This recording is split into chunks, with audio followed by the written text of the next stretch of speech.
friends welcome to सुधा சமையல் எல்லாம் எப்படி இருக்கீங்க நல்லா இருக்கீங்களா இன்னைக்கு நானும் நல்லா இருக்கேன் இன்னைக்கு நம்ம என்ன செய்ய போறோம்னா ஒரு ஈஸியா தக்காளி சாதம் ஒரு லஞ்ச் பாக்ஸ் கொடுக்குற தக்காளி சாதம் தான் செய்ய போறோம் அது எப்படி செய்யலாம்னு பார்க்கலாம் வாங்க கேஸ் ஆன் பண்ணி ஒரு வாணல்ல வச்சிட்டு இந்த தக்காளி சாதத்துக்கு தேவையான எண்ணெயை நம்ம ஊத்திப்போம் லைட்டா சோம்பு போட்டுப்போம் பூண்டு அது மாதிரி தட்டின பூண்டு ஒரு 4 பல்லு அதுல சேர்த்துப்போம் இப்போ ஒரு வெங்காயம்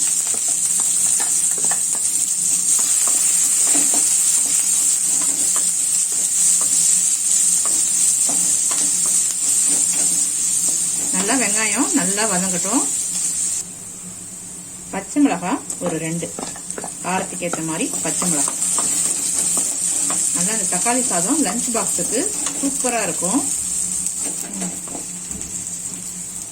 நல்லா வதக்கியாச்சு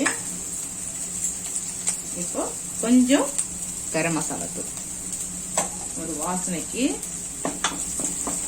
இந்த தக்காளி சாதம் நம்ம ஈஸியா செஞ்சிடலாம் இப்போ ஒரு 3 தக்காளி நல்லா நைஸா கட் பண்ணி அதையும் இதோட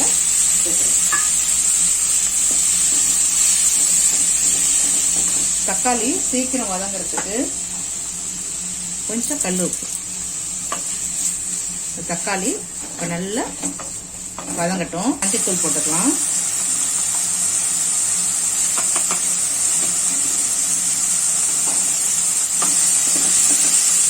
இப்போ இந்த தக்காளி சாதத்துக்கு தேவையான சால்ட் இப்ப சேர்த்துப்போம்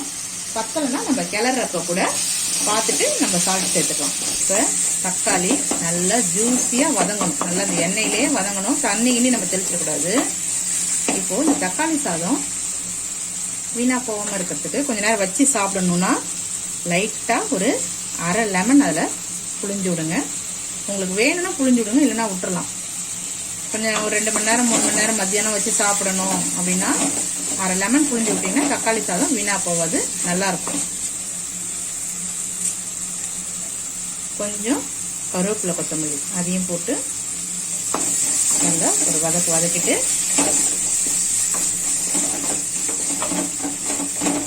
ஓகே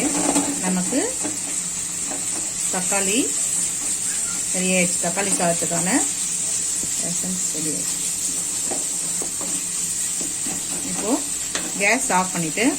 ஓகே தக்காளி சாதத்துக்கான தக்காளி நல்லா வதங்கி ஒரு பேஸ்ட் ரெடி பண்ணிட்டோம் இப்போ நம்ம சாதம் வேக வச்சு ஆற வச்சிருக்கிறோம் இது கூட சேர்த்துரும் நல்லா ஒரு 2 பேர் சாப்பிட்ற அளவுக்கு அது இப்போ இது கூட சேர்த்து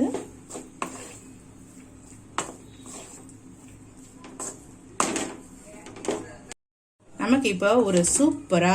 ஈஸியான டேஸ்டான தக்காளி சாதம் நமக்கு இது ரெடி ஆயிடுச்சு இது டிஃபன் பாக்ஸ்க்குலாம் கொடுக்கறதுக்கு ரொம்ப நல்லா இருக்கும் நம்ம இன்னைக்கு டிஃபன் பாக்ஸ் தான் கொடுக்க போறோம் இது கூட நல்ல ஒரு உருளைக்கிழங்கு ஃப்ரை வாழைக்காய் இது மாதிரி வச்சுட்டு சாப்பிடுங்க செம டேஸ்டா இருக்கும் இது மாதிரி சமையல் உங்களுக்கு பிடிச்சிருந்தா லைக் பண்ணுங்க சப்ஸ்கிரைப் பண்ணுங்க